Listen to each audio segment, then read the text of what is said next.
Hey guys, Tony and Harry. We're going to talk about the labrum. Last week we talked about the shoulder labrum. Let's talk about the hip labrum today. Same idea when we're talking about what a labrum is. Really, it's like a fibrous extension of the joint. Really, so if we're talking about the hip joint, it's a ball and a socket.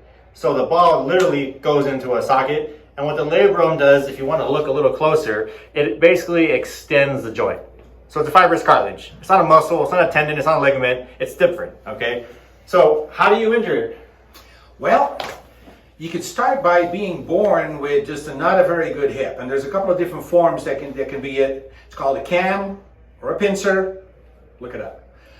So that can be the first part. So you're not really, it's not really an injury at that point. You're born with it, and then over time it develops into be a problem. So that's number one. Number two. You can injure yourself. So if you're not born with it, yeah, you can injure the labrum with sports, with whatever type of impact, accident you may have. You can injure the labrum. What is a typical injury? You probably tear it. Probably so. And it probably took quite a bit of trauma, right? Yeah. You don't have that from a little bitty injury. These are usually pretty big injuries, right? Yeah, definitely. I mean, you talk about major athletes kind of thing here, slip and falling, car accidents, usually takes something traumatic to really injure the labrum. Yep. So, how do you have it? Third one. Oh. Third one. What is it? Old age. Old age. Definitely when things start degenerating in that hip, you can definitely start getting a labrum tear as well. So since the cartilage kind of deteriorates over time, now it can start giving you problems in your hip as well. So that's the third one. How do you know you have one? Well, there are some signs you can pay attention to help identify, help think about, hey, maybe I have that kind of problem. Number one, where is the location of your pain in your hip? Usually it's right here in the middle. If you come down to your hip bone here and you go down towards the middle right there, that's a location of true hip pain, as we say. What are the things you're looking for? Because people will say, it's like, it's my hip. No, that's not your hip. No, that's probably something else. Yeah. We're looking for real, true, deep pain in the joint. And you'll feel it. It'll be right here, maybe in the front, in this growing region. Typically is where you'll feel that deep internal hip pain. What else?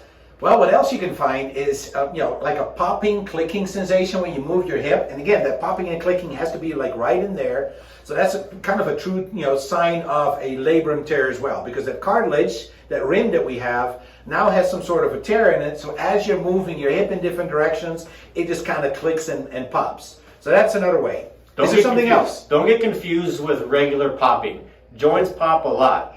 In this case, if you have a pop and plus pain with that, there's a pain attached to popping. Okay, let's look into that. But just keep in mind, joints pop naturally.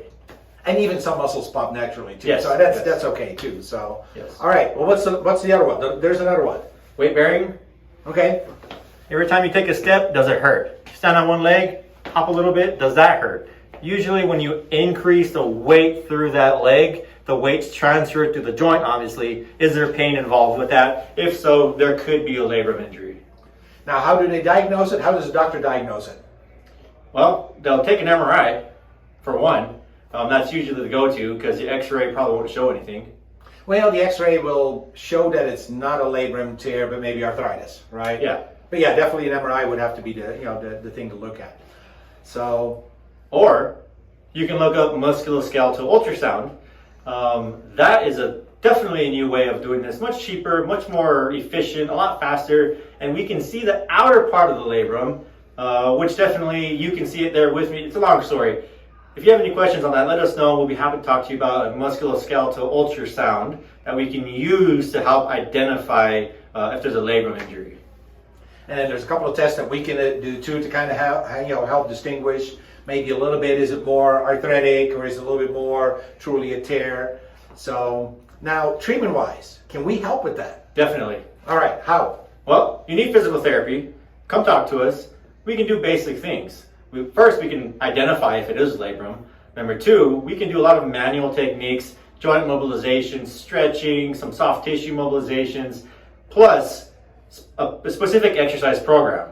All those combined, there can be pretty good outcomes. Yep. So look back at Earl's video from yesterday that went over some of these exercises, to help with that. If not, if they don't work, come see us. We'll take a look at it and we'll help you along your way. Give us a call, guys. All right.